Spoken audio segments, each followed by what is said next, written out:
mengucapkan puji dan syukur kepada Tuhan Yang Maha Esa terlebih dahulu atas kesempatan yang telah diberikan kepada saya dan kita semua, sehingga saya dapat berdiri di sini berhadapan dengan kalian orang-orang hebat yang walaupun hanya melalui via digital.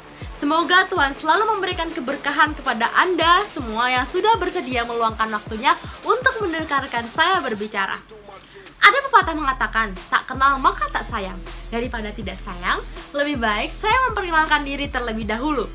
Perkenalkan, nama saya Desyanti Putri, seorang mahasiswi Universitas Internasional Batam, jurusan pariwisata. Dalam kesempatan ini, izinkan saya menyampaikan pidato tentang semangat, optimisme, bersatu melawan pandemi COVID-19. Virus COVID-19 masih menyebar di Indonesia. Keadaan ini tidak hanya menyerang kesehatan, namun menyerang perekonomian serta kehidupan sosial, di mana bangsa Indonesia harus bekerja keras melawan wabah yang mampu melumpuhkan sistem pemerintahan, baik di ibu kota maupun di daerah. Pemerintah sudah melakukan berbagai macam upaya untuk menanggulangi dampak pandemi COVID-19. Dari awal munculnya pasien corona di Indonesia, pemerintahan pusat telah melakukan penanganan cepat dengan membentuk tim satuan tugas penanggulangan COVID-19 yang dipimpin langsung oleh Presiden, sampai menetapkan peraturan tentang pembatasan sosial berskala besar yang berlaku sejak 1 April 2020.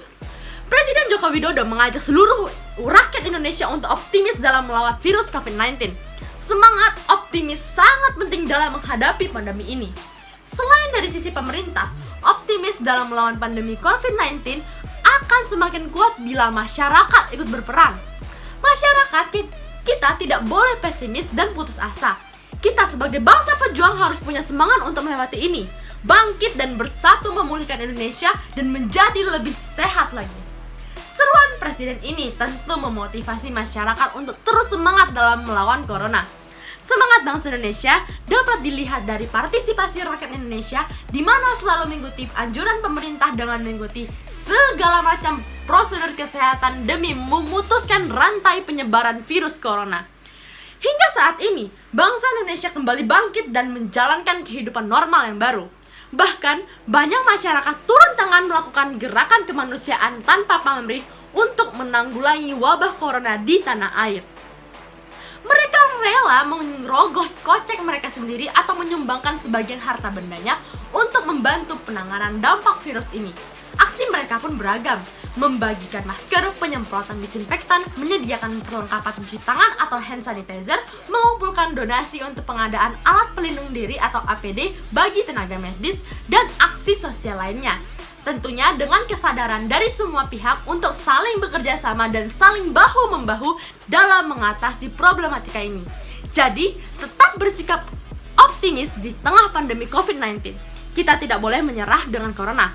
Tetaplah berperilaku hidup bersih dan disiplin, memakai masker, menjaga jarak, mengikuti protokol, berpikiran positif, dan tidak lupa berolahraga untuk menjaga daya tahan tubuh. Dengan begitu, kita tidak mudah menular dan tertular virus corona ini. Saya ada satu kalimat mutiara. Dalam hidup ini kita pasti menghadapi masa-masa sulit. Namun saat menghadapi kesulitan tersebut, kita harus berusaha tetap positif. Karena apa yang kita pikirkan akhirnya akan menjadi hidup kita. Sehingga jika kita berpikir positif, maka kita akan memiliki hidup yang positif juga. Ya, saya kira ini yang bisa saya sampaikan. Lebih dan kurangnya saya mohon maaf. Semoga kita semua selalu dalam keadaan sehat dan dilindungi oleh Tuhan Yang Maha Esa. Terima kasih semuanya, sampai jumpa.